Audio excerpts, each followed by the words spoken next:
Nena, kung kailangan mo pa ng pera, nandito lang ang attache case ko. Kontakin mo ako. Hay naku, negra, sa panahon ngayon, kung sino pa yung pangalawa, yung kabit, sila pa yung matatapang at sumusugod sa legit, no? Sa legit na asawa, sumusugod talaga sa bahay. Mga hindi na nahiya, ang kakapal ng apal-kapal mo. Tama ka pa rin.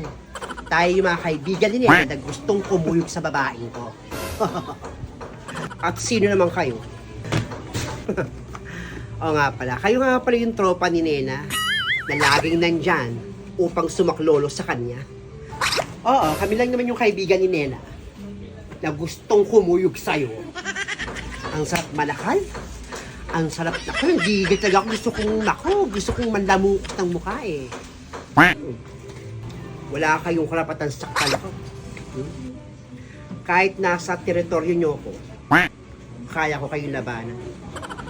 Dahil kung saan ako nakatayo, yun ang teritoryo ko. Tapang. Tapang pala nito, paring tapang. Nanggigigil ako talaga, nako. Talagang matapang ako dahil mahal ko ang asawa ko. Asawa? Nagpapatawa ka ba? Eh, inagaw mo naman kayo na yun. O nga pala. Asawa ko dahil kami nagpakasal. Yun nga lang, unang naging asawa si Nena pero hindi siya pinakasalan ni Peter. Ako ang totoong asawa. Kasal. Ayun pinangahawakan mo, kasal nyo. Pero ang totoong mahal ni Peter, si Nena. Asa ka pa.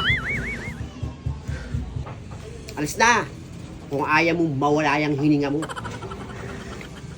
Negra, anong gusto mong gawin natin dito? Paka na natin to, no? Tapang eh. Matapang daw siya eh. Kung saan daw siya nakatayo, yun ang teritoryo niya. Ano? Nanggigigil talaga ako pa rin. Nanginginig yung dugo ko. Nakakapang high blood. Umalis ka na! Alis na! Umalis na! Gigigil ako sa'yo. Umalis na. Diyan na nga kayo. Magsipagligo kayo. Hindi ako natatakot sa inyo. At hindi rin kami takot sa'yo. Sama-sama kayo. Magkakamukha kayo. At sino ka naman?